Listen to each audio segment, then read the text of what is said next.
है अगर गुरुवर का सानिध्य पाना तो विद्यासागर.गुरु पर जरूर आना।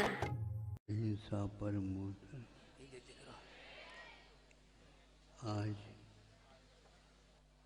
अमावस्या का दिन, पवित्र दिन, पूर्णा तिथि के साथ हमारे सामने है। आचार्य महाराज की संलेखना पूर्वक समाधि हुई थी, उसका स्मरण हमेशा हमेशा रहता है। एक वर्ष में एक दिन के रूप में तो आता ही है।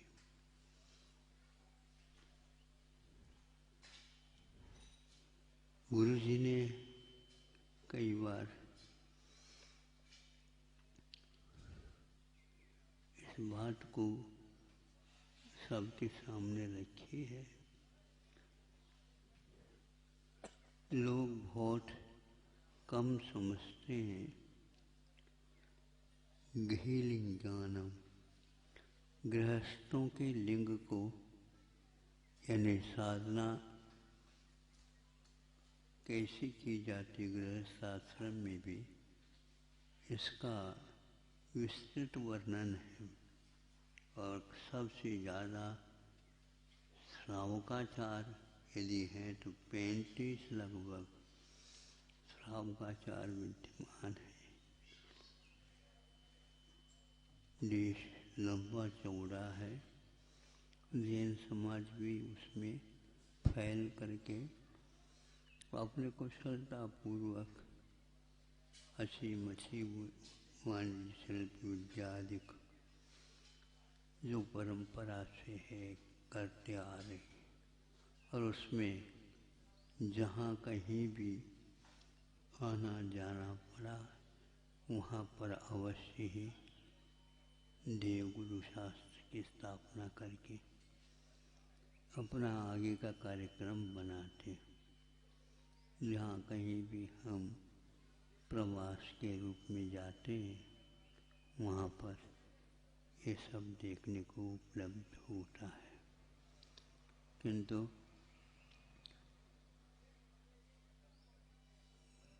श्रावक और मुनि श्रमण ये दो ही भेद होते हुए भी कि श्रावकों का विस्तार कम नहीं है, और उस विस्तार को देखने से ऐसा लगता है कई लोगों की धारणा गलत बनती हुई चली गई। सातवीं प्रतिमा को ही अंतिम प्रतिमा मान करके कई लोग आश्रम वगैरह में भी चलते हैं। हमारे सामने कई ब्रिटिश श्रावक भी साहस नहीं कर पाए कि आरंभ का त्याग, परिग्रह का त्याग, अनुमति का त्याग। तब मुझे लगा इसमें अवश्य रहस्य है। इसका अध्ययन करता गया तब बहुत सारी स्थितियाँ विपरीत थी। तो हमने साहस करके इसको सामने लाने का प्रयास किया। इस साल तो काफ़ी समय भी दे करके आश्रम वालों को कहा आप लोगों को इस दिशा में अब सोचना चाहिए। तब उन्हें आंखें खुल गई उनकी। हमें ये ज्ञात नहीं था। ज्ञात तो करना है कि संलेखना तो सबको करना है, तो संलेखना मात्र सुनते हैं, लेकिन उसकी साधना विधि आदि क्या है ये बहुत रहस्यपूर्ण में रह गए। इनको बताने से इनको चालू हुआ। असंख्यात गुणी निर्जरा प्रत्येक समय पर आप पंचम गुण स्थान में रह करके भी 11 प्रतिमाओं के माध्यम से आगे बढ़ते हो, तब ज्ञात होगा इसका कितना बृहद आकाश है। तब उन्हें लगा कि हम ये सारी इन सब लाभों से वंचित थे। श्रमण के लिए भी संलेखना बताई और श्रावकों के लिए भी संलेखना बताई। संलेखना तो चीज इतनी दुर्लभ हो गई है, दुर्लभ तो थी ये और दुर्लभ हो गई है हम लोगों की समझ के कारण। जब यह कार्यक्रम प्रारंभ हुआ तब उनको लगा कि यह अनिवार्य प्रश्न है।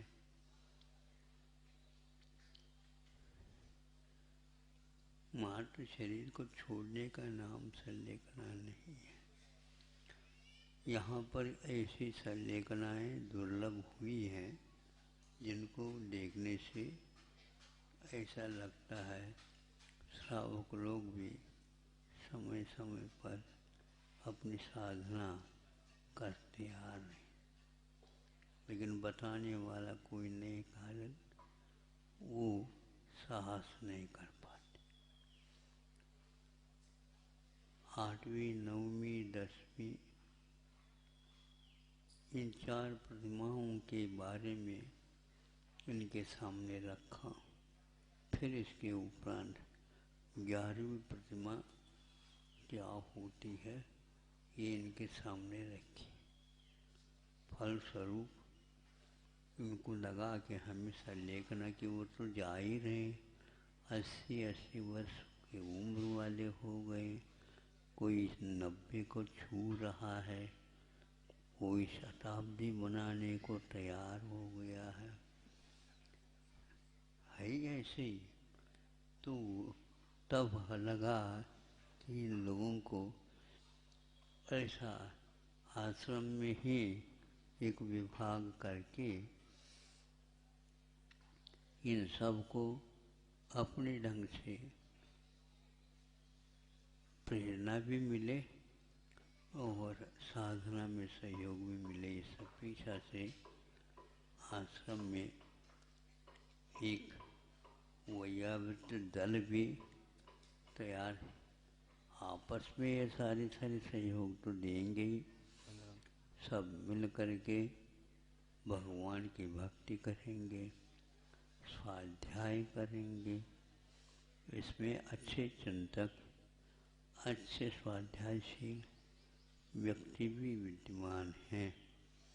वो अवश्य ही इन सब लोगों को स्वाध्याय के में भाग लेने के लिए प्रेरित करेंगे और स्वयं भी करते रहेंगे।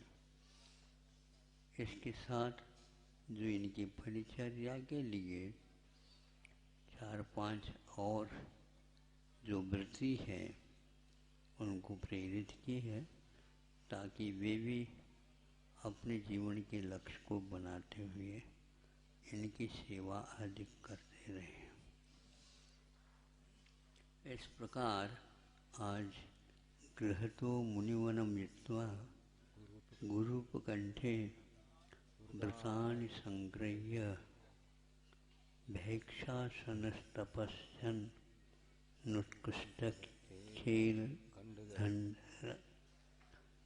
चेलखंडधरः का अर्थ होता है एकमात्र वस्त्र अपने कंधों के ऊपर, जिसको आप लोग दुपट्टा कह सकते हैं, भीतर एक लंगोट रखना।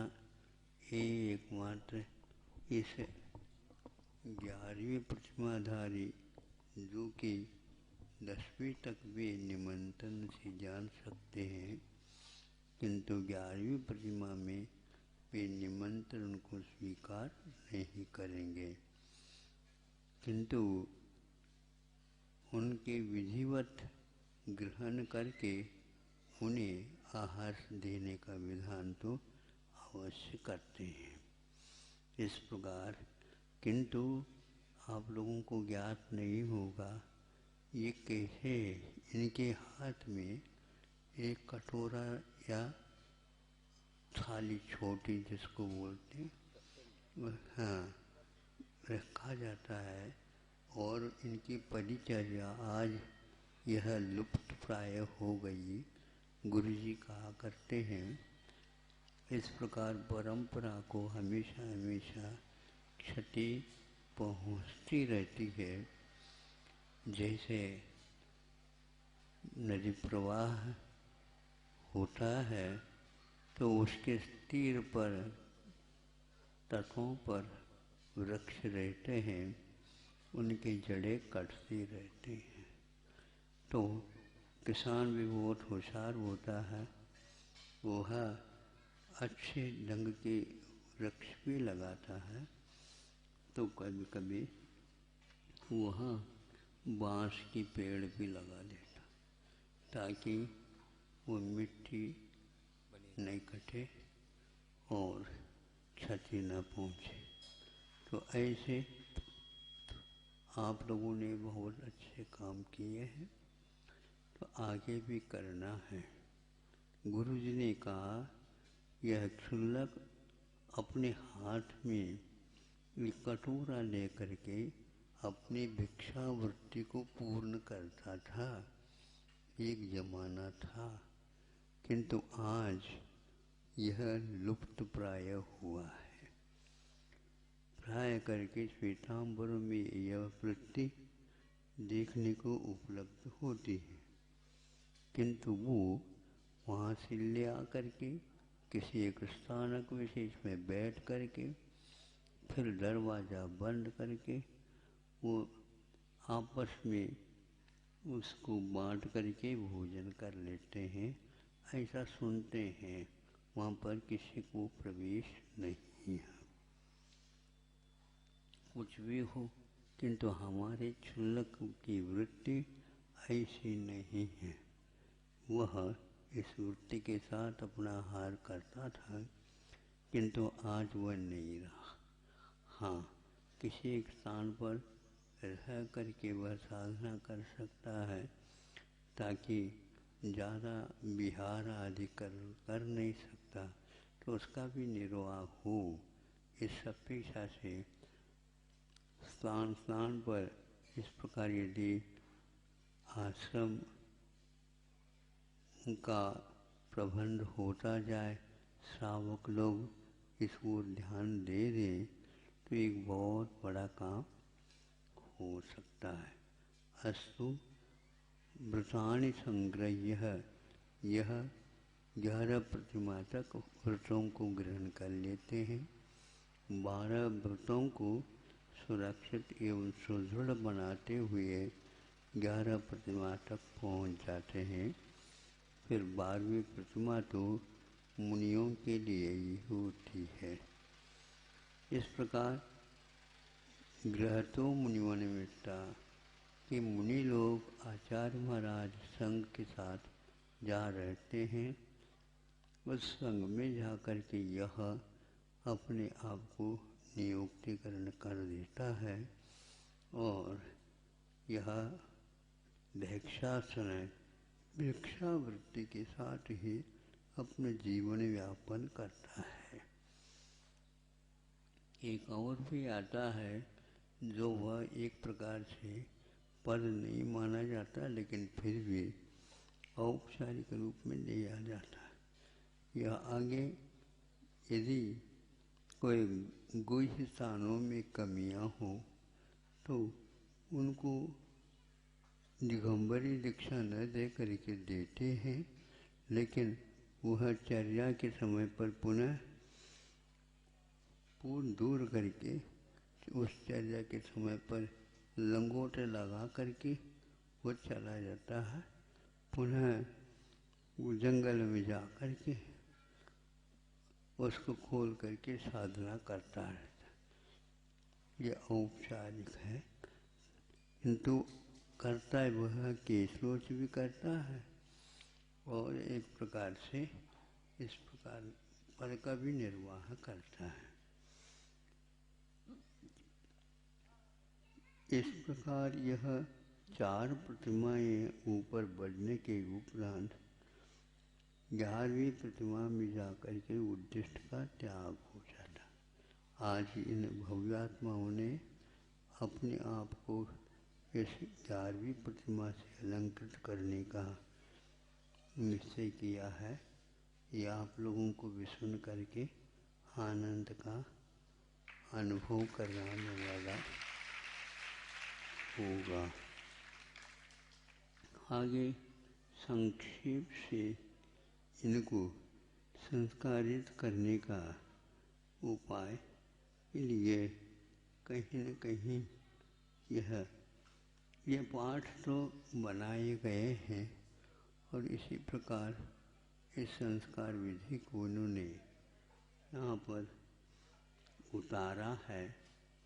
उसके संस्कार के साथ आज इस कार्यक्रम को हम संपूर्ण करते हैं।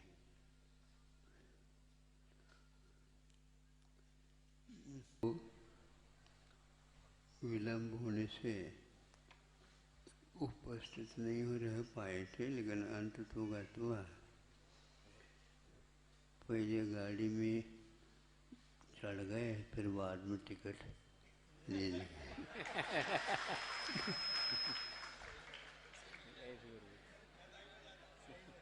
ऐसा कभी कभी हो जाता है। गाड़ी वालों को भी कभी कभी 4-5 मिनट बहाना करके गाड़ी को रोकना ही पड़ता है और वह विलंब वाला उसमें बैठ करके अपना काम कर लेता है। उनका पुण्य था इसलिए हुआ। और भी कई लोगों ने भावना भाई है, उनकी भावना भी पूर्ण हो। इन्हीं भावनाओं के साथ आज का यह कार्यक्रम वैसे संपन्न हो गया है। वस्त्रों का परिवर्तन आपके सामने शेष है। ये 2 दुपट्टा है पहन रखा है, उसको उतार करके उसके स्थान पर ये चेल खंड दरा है। वह खंड दरा का अर्थ होता है अखंड रहता है, उसको किसी भी प्रकार से सुई धागा से सिया नहीं जाता। और नीचे का लंगोट भी इसी प्रकार का रहता है। इन 2 को रख कर के बाकी सभी वस्त्रों का उपयोग नहीं करेंगे। संभव है ऋतुमान के अनुसार सर्दी के समय पर वृद्ध होने के नाते यह ऊपर का दुपट्टा खेस के रूप में परिवर्तित किया जा सकता है। पूछताछ करके करें। आगे दीक्षा की बात करते हो, वहाँ पर कुछ भी नहीं मिलेगा। इसमें धीरे धीरे बहुत कमियां आती जा रही है।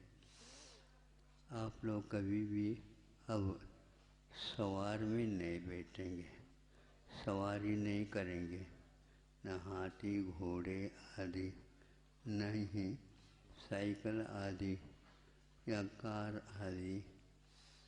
घर में बहुत कुछ था, उसको याद कर सकते 12 भावनाओं के माध्यम से।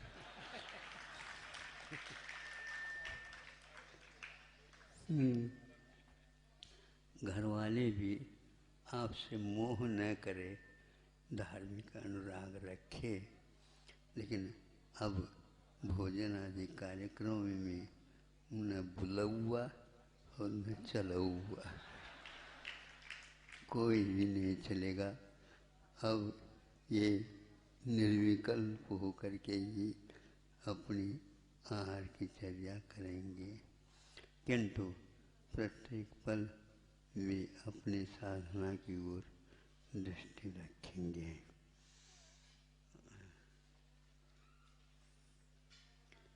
इस प्रकार यह बिना पीछे के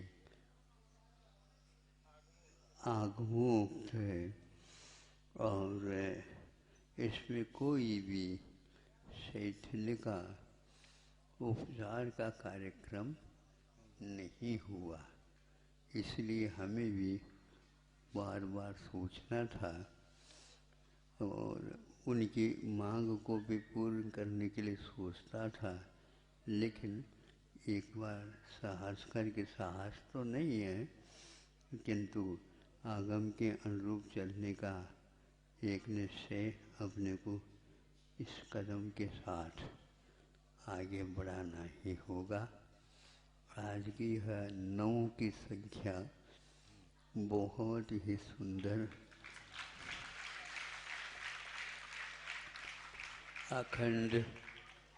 अखंड संख्या है और चाहते चाहते तो 5 की ही थी। रुकती बढ़ते बढ़ते ग्राहक आते हैं तो वो 9 पर जाकर के रुक गए। 9 तारीख भी है और आज गुरु जी की पुण्यतिथि भी है और सिद्धोदय सिद्ध क्षेत्र में पंच कल्याणक भी होने जा रहा है और आगे और क्या क्या होगा ये तो प्रभु जी के ज्ञान में है, हम ज़्यादा कुछ नहीं कह सकते। ये कार्य और गुरु जी की कृपा से होना था सो हो गया। मुझे इतना ही एक प्रकार से संतोष है, प्रसन्नता है। हमने ये कार्य आगम के अनुकूल किया है, आचार्य परंपरा के अनुरूप ये कार्य संपन्न हुआ है। यह इतिहास और परंपरा के लिए गौरव का विषय। विषम परिस्थितियों में भी यह कार्य हुआ है।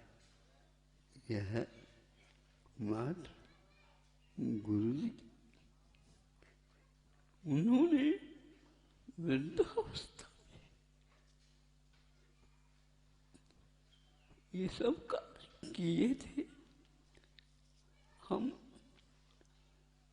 इस इतनी अवस्था में भी नहीं कर पा रहे। यह उनकी दृढ़ता, शासन के प्रति समर्पण, जिस किसी के व्यक्ति की बात को सुन करके अपने पैरों को पीछे जाने के बारे में इशारा,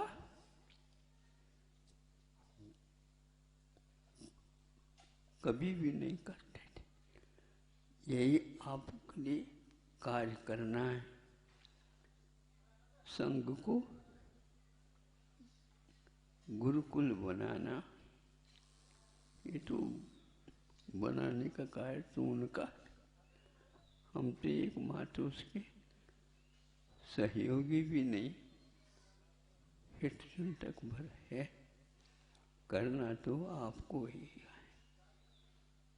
और जैसे आपने किया है वैसे ही हमें भी अवसर प्राप्त हो और अंतिम साधना आप जैसे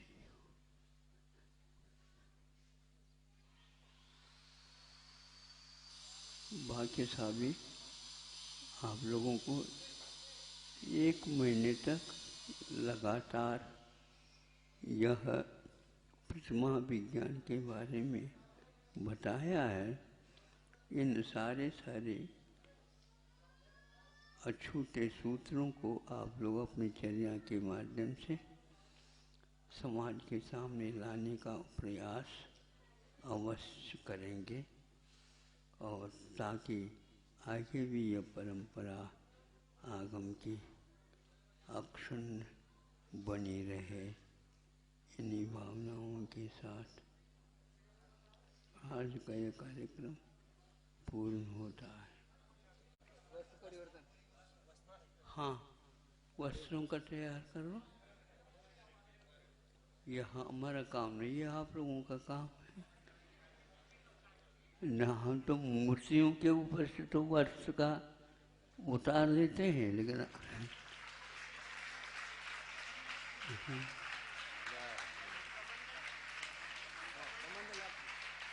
हाँ दे सकते हैं।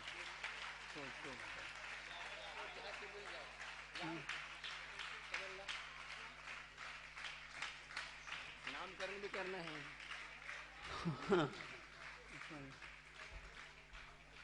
हाँ महाराज जी आगे आप बोल दो ना उपकरण और हाँ उपकरण और इसका बोल दो आप। उपकरण तो इन लोगों के वस्त्र के स्थान पर परिवर्तित हो गए हैं।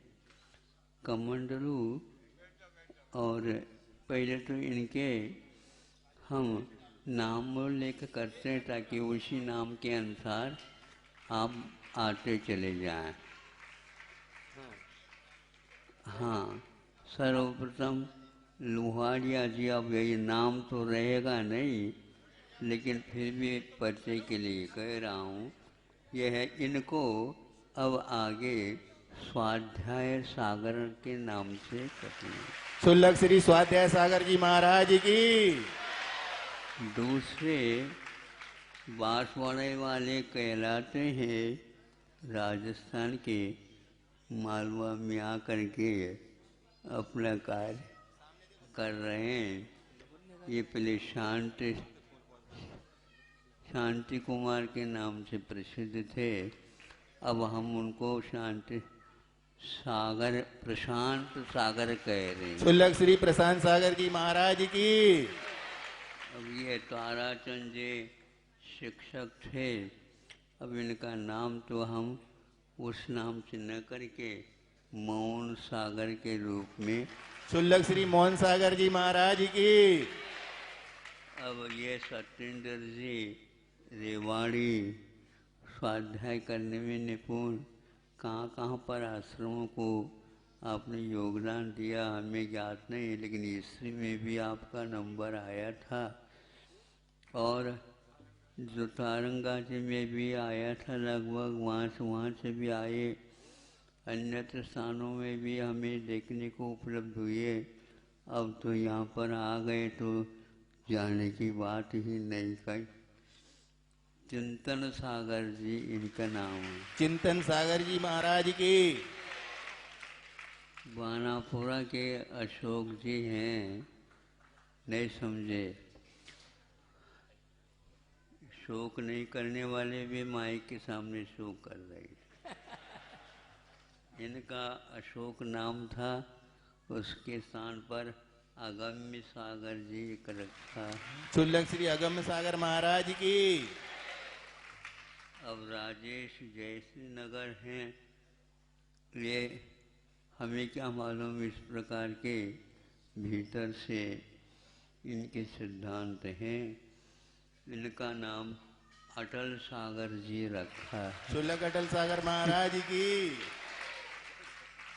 भागचंद जी किशनगढ़, ये हमारे गुरुजी के समय पर से हमसे परिचित थे, लेकिन इधर हमारा प्रवास हुआ तो वो राजस्थानी रहे। कुछ दिन के लिए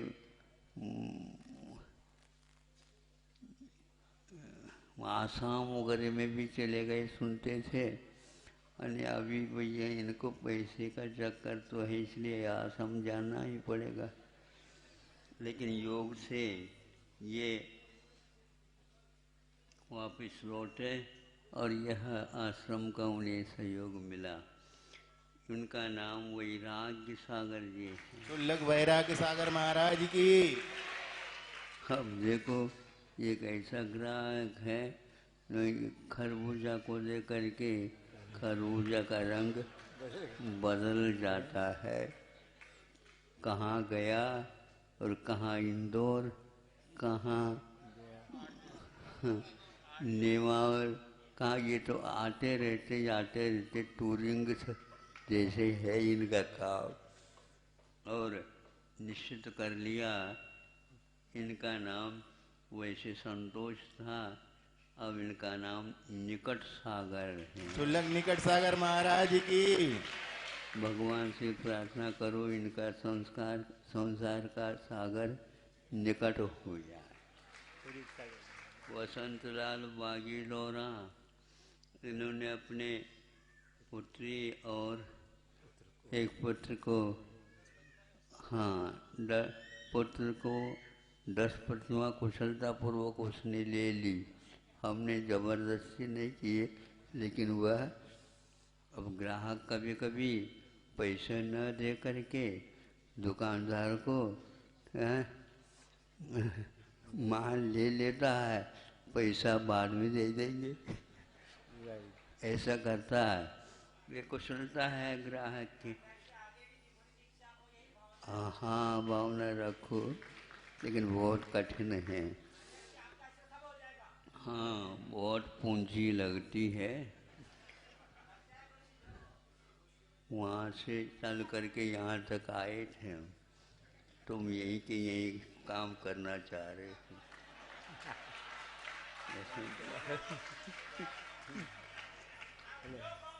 आओ, गुरुजी ने हमें कुछ कहा ही नहीं था, इनकी भाषा समझना ही मुश्किल था।